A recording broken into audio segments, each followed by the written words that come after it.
युद्ध के मैदान में रावण से कभी भी हार नहीं खाने की, माया रूपी विघ्नों से बहुत सावधान रहने की, अपनी उन्नति के लिए गंभीरता से विचार करने की, ईश्वरीय सेवा में तत्पर रहने की, परमपिता परमात्मा द्वारा बताई गई युक्तियों को अपनाकर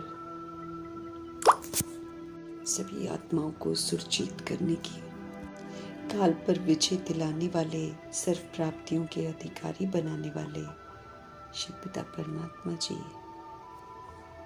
ये हम आत्माओं के लिए आज की मुरली से शिक्षाएं। आत्मा जो भी पराये राज्य में अपनाती है वो उसे अपने स्वधर्म के खिलाफ लेकर जाता है और दुर्गति कराता है। शुरुआत होती है देह के भान से, जो फिर धीरे धीरे देह अभिमान में बदल जाता है और आत्मा स्वयं से विस्मृत होकर अधीनता में आ जाती है, देह अभिमान का गुलाम बन जाती है। अपनी पवित्रता के ताज को, अपने स्वराज्य के तख्त को, स्वमान के स्मृति के तिलक को, अपने असली स्वरूप को, अपनी वास्तविकता को, सब कुछ को छोड़ देती है और गिरती कला में जाकर दुर्भाग्यशाली बन जाती है, मूर्छित हो जाती है। अभी पुनः वरदाता शिव पिता परमात्मा हम आत्माओं को सुरजीत करते हैं, हम आत्माओं को सच्चाई से, हमारी ओरिजिनलिटी से परिचित कराते हैं, निस्वार्थ स्नेह देते हैं और समझ देते हैं कि हम सब बाप के स्नेह में अब अपने देह अभिमान को त्याग दें। समझ देते हैं शिव बाबा कि इस एक देह अभिमान के त्याग से हम पुनः सर्व भाग्य प्राप्त कर लेंगे। देह अभिमान श्रेष्ठ भाग्य को छीन लेता है। अब इस देह अभिमान को त्याग करके हमें श्रेष्ठ भाग्य बनाना है, सर्व सिद्धि स्वरूप बनना है। स्पष्ट करते हैं वरदाता शिव पिता परमात्मा की देह अभिमान का त्याग करने से, अर्थात देही अभिमानी बनने से हम सब बाप के सर्व संबंध का, सर्व शक्तियों का अनुभव करेंगे। देही अभिमानी बनना अर्थात अपने को आत्मा समझने के शुद्ध अभिमान में आना, स्वधर्म में स्थित होना। ऐसा करते ही निराकार परमपिता परमात्मा से कनेक्शन हो जाता है और इस समय परमपिता परमात्मा सर्व संबंधों से, सर्व खजानों से बच्चों के लिए हाजिर हैं। इसलिए देभान, देह अभिमान की बीमारी को छोड़ते ही परमात्म प्राप्तियों की अनुभूति होनी शुरू हो जाती है। ये अनुभव ही संगम युग का सर्वश्रेष्ठ भाग्य है, जिससे हमें खुद को वंचित नहीं करना है। विधाता शिव पिता द्वारा मिली हुई इस देह अभिमान के त्याग की विधि को अपनाने से वृद्धि भी होगी और सर्व सिद्धियां भी हमको प्राप्त होंगी जरूर। देहधारियों के संबंध व स्नेह में आकर तो हमने अपना ताज, तख्त और अपना असली स्वरूप सब छोड़ दिया और उसका परिणाम भी हमने देख लिया। दुख, अशांति, अधीनता, शक्तिहीनता, सब तरह का अभाव ही हमने अनुभव किया। अब पुनः समय आया है कि हम सब अपनी ओरिजिनलिटी की तरफ लौटें, फिर से देही अभिमानी बन परमात्म स्वयं का अनुभव करें, फिर से अपना पवित्रता का ताज, फिर से स्वराज्य का तख्त और अपने असली स्वमान के आत्मिक स्वरूप को फिर से प्राप्त करें। अब देहधारी नहीं बल्कि सच्चे बाप के स्नेह में देह अभिमान का त्याग करें और इस त्याग से सर्वभाग्य प्राप्त कर लें। वरदान को फलीभूत कर हमें अपना बनाना है। हमें समझ मिलती है कि स्वार्थ और इच्छा का पूरा नहीं होना क्रोध का कारण है। इस समय आत्माएं अपने अपने संस्कारों और पुनर्जन्म की रिकॉर्डिंग के प्रमाण पाठ बजा रही हैं। वे इस पाठ को नहीं छोड़ेंगे, इसलिए उनसे एक्सपेक्ट करना कि वो हमारी इच्छाओं को पूरा करें या हमारे अनुसार चले, वो तो व्यर्थ है। ये हमें क्रोध उत्पन्न करेगा।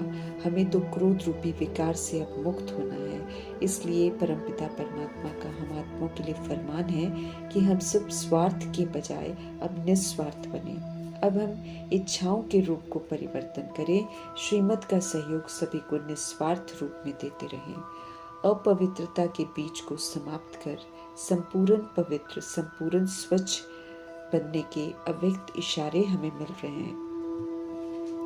संपूर्ण पवित्रता कहते किसे हैं, उसका स्पष्टीकरण शिव पिता परमात्मा भिन्न भिन्न तरह से रोज करते रहते हैं, ताकि हम सब पवित्रता की गहराइयों को अच्छी रीति समझें और उसका स्वरूप भी बने। हम सभी आत्माओं ने पाप के साथ ये संकल्प किया है कि पवित्रता द्वारा हम सब प्रकृति को भी पावन करेंगे। इस संकल्प को पूरा करने के लिए हमारे बाप दादा चाहते हैं कि विश्व का हर एक बच्चा जो है अब लगाव रूपी जंजीर से मुक्त हो जाए। देह के भान की डाली जब से पकड़ी है हमने, तब से देह की दुनिया के सारे आधारों को डाली समझकर पकड़ रखा है। जितना मर्जी हम डालियों को पकड़ कर रहे, इनमें से हमें कोई भी सुख नहीं मिलेगा और न ही हमारी ये डालियां स्थायी रहेंगी। सब की सब विनाशी हैं। हम आत्माएं परमधाम निवासी आत्माएं हैं। धरा की किसी भी चीज पर हम अधिकार नहीं जमा सकते हैं। हम इसको यूज कर सकते हैं और कायदे से यूज कर सकते हैं। मिसयूज करेंगे तो भी सजा खाएंगे। इस सत्य को हमें समझना है। ये लगाव हमें अपवित्र बनाता है। हमें तो पवित्र बनना है, इसलिए साधनों को यूज करना है, व्यक्तियों के संपर्क में आना है, लेकिन लगाव किसी से नहीं रखना है। किसी पर अधिकार नहीं रख सकते हैं। हमें अब लगाव मुक्त, प्रभाव मुक्त, दबाव मुक्त होकर रहना है। बाप दादा हम आत्माओं को पुनः सबसे पहले लगाव मुक्त बनाना चाहते हैं, तो उनकी श्रेष्ठ मत पर चलकर हमें ये कार्य जरूर करना है। दाता के बच्चे हम सभी आत्माएं इस समय इस सृष्टि रूपी ड्रामा में खेल खेलने आए थे और हमने तो चीज़ों को पकड़ लिया। यहाँ के सारे खिलौने जो हैं उनको हम यूं पकड़ कर बैठे जैसे कि हम कभी छोड़ेंगे नहीं, और हमारी रॉयल्टी सारी ख़त्म हो गई। हम बिल्कुल मंगते बन गए। तो बाबा को ये चीज़ पसंद नहीं आती है। ये गिरावट जो हम आत्माओं में आ गई है, इससे हमको मुक्त होना है। मेहमान हैं हम सब, तो मेहमान की तरह चीज़ों को यूज़ करके फिर कभी भी उसको मिसयूज़ नहीं करना है। इसका हमको बहुत ध्यान रखना है। परमपिता परमात्मा से योग लगाकर हमें योग की ताकत को जमा करना है। योग लगाने से बल की प्राप्ति जरूर होती है। इस ताकत से ही हम सब वर्तमान में स्वराज्य अधिकारी बनते हैं, पवित्रता के धर्म को अपनाते हैं, श्रीमत पर चलकर स्वर्ग की विशेषताएं धारण करते हैं और फिर भारत को पुनः स्वर्ग बनाने का दृढ़ निश्चय करते हैं, जहां एक पवित्रता का धर्म होगा और एक राज्य होगा।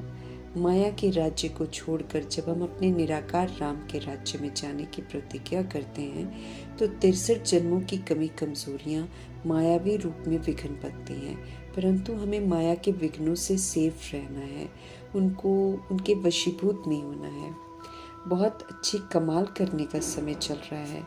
माया का सबसे बड़ा विघ्न देह अभिमान के रूप में आता है। इस समय नाम और रूप की दुनिया है। सब इस नाम रूप में फंसे हुए हैं। हमें इसमें नहीं फंसना है। ईश्वर पिता परमात्मा समझाते हैं, हमको सावधान करते रहते हैं, सेफ रहना है। इस विघ्न से नहीं तो हम धोखा खा लेंगे। धोखे से बचते हुए इस समय है देही अभिमानी बनकर श्रीमत पर चलकर कमाल करने का, ईश्वरीय सेवा में तत्पर रहने का, सेवा में उन्नति करने का। हम रूहों को श्रीमत देकर पुनः श्रेष्ठ बनाने आए हैं, हमारे शिव पिता परमात्मा। तो इनकी ही श्रीमत पर हमको चलना है। स्व परिवर्तन कर रावणपुरी को विष्णुपुरी बनाना है। फिर से भारत भूमि को स्वर्ग बनाना है। ये प्यारी सी भारत भूमि स्वर्ग थी जब हम सब इस धरा पर आते हैं। पुनर्जन्म में आते विस्मृत होकर हमने स्वधर्म के विरुद्ध चलकर इसे नर्क बनाया है। अब पुनः इसे स्वर्ग बनाने में मददगार जरूर बनना है। ये हम आत्माओं का परम कर्तव्य है। भारत जो कभी शानदार था, कलयुग के 8 अजूबों पर भारी था, उसे फिर से श्रीमत पर चलकर शानदार बनाना है। हम ब्रह्मा मुख वंशावली गॉडली चिल्ड्रन और गॉडली स्टूडेंट्स की जवाबदारी है, जिम्मेवारी है। सभी को सत्यता का रास्ता भी जरूर बताना है। हमें किसी भी तरह की खिटपिट तो करनी नहीं है। और इतने जो मतभेद हो गए हैं इसको कोई मिटा भी नहीं सकता सिवाय परमपिता परमात्मा के। तो हम सभी रूहानी पांडव गवर्नमेंट हैं और ये बहुत बड़ी ईश्वरीय गवर्नमेंट है। पतित पावन बाप हमको गाइड करते हैं और हमें पावन बनना है उनकी गाइडेंस को लेकर, और फिर पावन दुनिया का मालिक बनना है। सारा ड्रामा का राज जो है वो हम आत्माओं को अभी परमपिता परमात्मा से समझ में आता है। भारत में आदि सनातन देवी देवता धर्म था। ये रुद्र ज्ञान यज्ञ है, परमपिता परमात्मा ने ये यज्ञ रचा है। तो हमें इसमें अपना सारा पुरानापन जो है वो स्वाहा कर देना है। बाबा ने आकर हमको जगाया है तो हमें जगना है और फिर औरों को भी जगाना है। रूहानी युद्ध जरूर चलता है कि हम रूहों ने जो बुराइयां धारण करी हैं वही बुराइयां जो हैं वो फिर से इमर्ज होती हैं, लेकिन हमारे परमपिता परमात्मा का फरमान है कि हमको उन बुराइयों को यूज़ नहीं करना है। माया भिन्न भिन्न रूप से आएगी हमको कमज़ोर करने के लिए, लेकिन हमें कमज़ोर बनना नहीं है, हमें माया को जीतना है। तेज़ी से सेवा करनी है और तेज़ी से हमें पुरुषार्थ करना है। विघ्नों से बिल्कुल डरना नहीं है, अचल अडोल रहकर सारे विघ्नों को पार करना है। माया से थोड़ा सावधान रहना है क्योंकि ये बिल्कुल बेहोश कर देती है, विस्मृत करके उल्टा काम करवा कर फिर होश में लाती है। माया का राज्य है इसलिए वो निराकार राम की संतान को भी बेहोश करने की ताकत रखती है। तो हमें सावधान रहना है। सभी आत्माएं जो कुंभकर्ण की नींद में सोई हुई हैं, अज्ञानता में सोई हुई हैं, उनको भी जागृत करना है। सभी आत्माएं अपने बाप से वर्षा ले, ये संदेश जरूर देना है। आगे उनकी मर्जी है, चाहे तो मुक्ति का वर्षा लेंगे, चाहे मुक्ति और जीवन मुक्ति दोनों का वर्षा लेंगे। हम आत्माओं का कर्तव्य यही है कि परमात्मा की जो चाहना है कि हर बच्चे को संदेश मिले वो हमें जरूर देना है। हमें सच्चा भारतवासी बनना है। भारतवासी वो जो भारत को स्वर्ग बनाने में संगम युग में मददगार बनता है। परमपिता परमात्मा इस समय स्वर्ग की स्थापना कर रहे हैं, तो हमें विघ्न रूप बिल्कुल नहीं बनना है। ईश्वरीय संप्रदाय का बनकर रहना है, श्रीमत पर चलना है। राजयोग बाबा हमको सिखा रहे हैं, तो राजा बनकर परमपिता परमात्मा से योग लगाकर हमें श्रीमत प्रमाण पाठ बजाना है। कर्म इंद्रियों को कायदे से चलाना है। मन बुद्धि संस्कार को कंट्रोलिंग और रूलिंग पावर से चलाना है। याद की यात्रा में जरूर रहना है। याद से ही ताकत मिलती है संपन्न और संपूर्ण बनने की, धारणा करने की। विनाश अर्थ जो निमित्त है आत्माएं, वो तो बॉम्ब्स बनाएंगी। वो इतनी जो बड़ी वृद्धि हो गई है उसके लिए तो वो अपने कुल का विनाश तो करेंगे। हमें ध्यान देना है कि इस महाभारत लड़ाई के पहले हम स्थापना के कार्य में पूरा सहयोग देकर संपन्न संपूर्ण बने। योग बल से स्वर्ग की स्थापना हमको करनी है। फिर से पवित्र बनकर पवित्रता के धर्म में सहयोग देना है। बाकी सब तो बाबा कहते विनाश हो जाएगा, लेकिन विनाश के पहले हम आत्माओं को स्थापना, पालना और फिर नष्ट मोह स्मृति स्वरूप शंकर जरूर बनना है। आत्माओं को गलत फहमी है इसलिए वो शिव और शंकर को मिला देते हैं, लेकिन भगवान जी के मिले हुए ज्ञान को युक्ति से सब आत्माओं तक जरूर पहुंचाना है, ताकि वो भी अपनी बुद्धि को एक निराकार शिव में एकाग्र करें। सबको पावन जरूर बनना है, इसलिए संदेश हमें सबको दे देना है। निराकार शिव ही कल्याणकारी हैं, वही झोली भरते हैं और कोई झोली नहीं भरता है। ड्रामा की गुह्य बातें कि कैसे ब्रह्मा से विष्णु बनते हैं फिर विष्णु से ब्रह्मा बनते हैं, इसको अच्छी रीति समझना है। हमको सेंसिबल बना रहे हैं शिव बाबा, तो हमें उनका कहना मानकर सेंसिबल जरूर बनना है। जैसे बाबा ने हमको घोर अंधियारे से निकाला है, ऐसे ही आत्मा भाइयों को भी घोर अंधेरे से निकालने की सेवा ज़रूर करनी है। हमें अपनी अवस्था पर ध्यान ज़रूर देना है, क्योंकि शिव बाबा को शिकायत है कि वो हमारी अवस्थाओं को कभी ऊपर कभी नीचे देखते हैं। ऐसा नहीं होना चाहिए, क्योंकि बाबा इसमें फिर हमारी मदद नहीं कर सकते हैं। वो साक्षी होकर देखते हैं। वो हमें गाइड ज़रूर करते हैं, लेकिन अगर हम गाइडेंस पर नहीं चलते हैं तो फिर ग्रहचारी ज़रूर बैठ जाती है। फिर उसको मिटाना भी पड़ता है, मेहनत करनी पड़ती है। इससे फिर हमारा पुरुषार्थ स्लो हो जाता है, मंजिल तक पहुंचने में देर हो जाती है। घड़ी घड़ी हमारे शिव बाबा हम आत्माओं को समझ देते हैं कि हम आत्माएं उनको याद करें और देह के अभिमान में न आए, क्योंकि ये देह अभिमान तो ठोकरें ही खिलाएगा। इस समय सभी रूहों को देही अभिमानी तो बनना ही पड़ेगा, क्योंकि वापस देह अभिमान तो जाएगा नहीं। आत्म अभिमानी होकर ही हम वापस घर जा सकते हैं, और आत्म अभिमानी होकर पुरुषार्थ करके ही हम ऊंच मर्तबा भी प्राप्त कर सकते हैं। सुंदर तकदीर की तस्वीर बनाने के लिए हमें सुंदर तदबीर भी जरूर करनी है। बुद्धि में हर बात को अच्छी रीति बिठाना है। धारणा करेंगे तो हम हमेशा खुश रहेंगे। धारणा नहीं करेंगे, अवज्ञा करेंगे तो खुशी आएगी ही नहीं। गीता का भगवान कौन है, इस तरफ ध्यान खिंचवाना है। ज्ञान का सागर कौन है, परमपिता परमात्मा है। वही पवित्रता सुख शांति के सागर हैं, वही लिबरेटर हैं। ये सत्य सब तक जरूर पहुंचाना है। परमात्मा की महिमा बिल्कुल अलग है, इसलिए परमात्मा का सत्य सभी तक पहुंचाना है। बाकी तो मनुष्य मत पर आत्माओं ने बहुत सारे भगवान बना रखे हैं, तो भगवान इतने सारे नहीं होते हैं, एक ही हैं, और हम सभी आत्माओं के वो बाप हैं।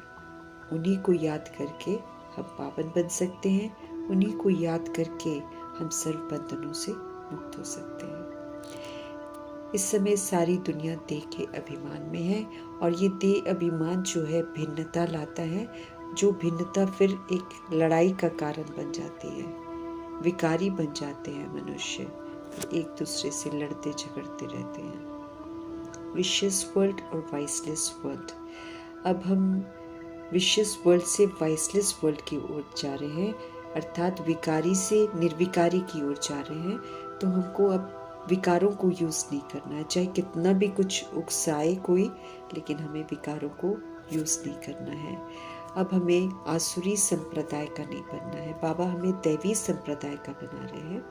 तो फिर ईश्वरीय संप्रदाय के नियमों पर जरूर चलना है। तमो प्रधान बुद्धि को बाबा इस समय सतो प्रधान बना रहे हैं, तो उनको यथार्थ रीति सुनना है, समझना है, तो हमारा समझ का नेत्र जो है वो खुलता जाएगा। परमात्मा द्वारा बनवाए गए चित्र जो हैं वो हमारी चढ़ती कला और उतरती कला का बहुत अच्छी तरह स्पष्टीकरण करते हैं। तो जो वजह है गिरने की, उन वजहों को दोबारा दोहराना नहीं है। हम देखते हैं चित्र में कि देह का भान और देह का अभिमान हमको नीचे उतरती कला में लाता है। तो अब आत्म अभिमानी बनकर हमको चढ़ती कला में जाना है। हर एक बात पर विचार जरूर करना है, गहराइयों को समझना है, और फिर ये गहराइयाँ बड़ी युक्ति से सबको रास्ता बताते हुए स्पष्ट करते जाना है। हम सभी आत्माएं जो हैं इस ड्रामा में पार्टधारी हैं, एक्टर्स हैं। हम नाटक कर रहे हैं, खेल खेल रहे हैं। तो नाटक करते करते, खेल करते करते ड्रामा की ड्रेस को और ड्रेस के भान में बनाए हुए रिश्तों को और विस्तार को हम अपना थोड़ी कह सकते हैं, और अपने साथ ले भी नहीं जा सकते। ऊपर से ज्योति बिंदु आत्मा आई थी, नीचे से ज्योति बिंदु आत्मा वापस घर जाएगी। इसलिए सारे विस्तार को छोड़कर अब श्रीमत पर चलकर हमको हीरो पार्ट बजाना है। हम सभी आत्माएं बेहद ड्रामा के एक्टर्स हैं। तो ड्रामा के एक्टर्स, डायरेक्टर और ड्रामा के आदि मध्य अंत को जानना है। जब तक नहीं जानेंगे तब तक बेसमझ रहेंगे। जो बाबा सुनाते हैं उसको सुनकर फिर अमल में लाना है। ऐसा कभी नहीं करना है कि हम एक कान से सुने और दूसरे से निकाल दें। ऐसी बेअदबी हम नहीं करेंगे, हम अपने को ही नुकसान पहुंचाएंगे अगर हम ऐसा करेंगे। ग्रहचारी बैठती है तो बड़ा नुकसान होता है, इसलिए हम पर ग्रहचारी न बैठे, हमें श्रीमत पर चलते रहना है। नाम रूप में बिल्कुल नहीं फंसना। ये नाम रूप की बीमारी इस समय बहुत ज़बरदस्त है। लोग देह को ही देखते हैं, नाम को देखते हैं, रूप को देखते हैं, और जो इसमें फंस जाता है उसको तो फिर माया नाक से पकड़कर खड्डे में डाल देती है, विकारी बना देती है। माया इस समय बहुत धोखा देती है। हमें किसी से भी आशिकी नहीं करनी है। एक परमपिता परमात्मा हमारा माशूक है, सिर्फ उन्हीं के साथ आशिकी करनी है। वो हमारा सच्चा माशूक है। बाकी जो दुनियावी आशिक माशूक है वो तो विकारी है। विकार में जाने से तो दुर्गति होती है। अब ऐसे गलत काम हमको नहीं करने हैं, क्योंकि अब हमको समझ मिल रही है। माया इस समय बहुत स्ट्रांग है, क्योंकि उसका अंतिम रोल चल रहा है, तो उससे बच के रहना है। हमें आपस में भी जैसे संगी साथियों से दोस्तियां नहीं करनी है। बाबा देखते हैं कि यहाँ भी नाम रूप में फंस पड़ते हैं। जैसे कन्या कन्या के नाम रूप में फंस जाती है, माता माता के नाम रूप में फंस जाती है। तो ऐसे हमको किसी के साथ दोस्तियां नहीं करनी है। हम सभी स्टूडेंट्स हैं, भगवान के बच्चे हैं। पुरुषार्थ में हमारा ध्यान रहना चाहिए, बजाय इसके कि हम अलग से कोई कंपेनियन बनाए। एक ही कंपेनियन है शिव बाबा, सबके साथ एक जैसा रहना है। किसी एक खास के साथ अलग से रहना वो हमको उल्टे मार्ग पर ले जाता है, पुरुषार्थहीन बना देता है। पुरुषार्थ करते हुए ही माया हमको पकड़ती है। इसलिए बाबा हमको सावधानी दे रहे हैं कि माया बहुत फंसाने की कोशिश हमको करेगी, ते अभिमान में लाने की कोशिश करेगी, लेकिन हमें सदा अपने को आत्मा समझना है और बाप की यादों में रहना है। रहेंगे तो बाबा फिर धोखे से बचा देंगे। किसी भी तरीके का अब हमको संशय नहीं आना चाहिए। बाबा हमें सच्ची बातें बताते हैं। न कोई गुटखा हमें खाना है, हमें तो हिम्मत रखनी है और शिव पिता परमात्मा जी की श्रीमत पर पूरा चलते रहना है। बाबा जो डायरेक्शन देते हैं उसी में हम आत्माओं का कल्याण है, उसी में हम आत्माओं की उन्नति है। तो अब कोई किसी तरह की हमको बेसमझी नहीं करनी है। वरदानों से हम आत्माओं की पालना करने वाले वरदाता शिव पिता परमात्मा जी का धन्यवाद कर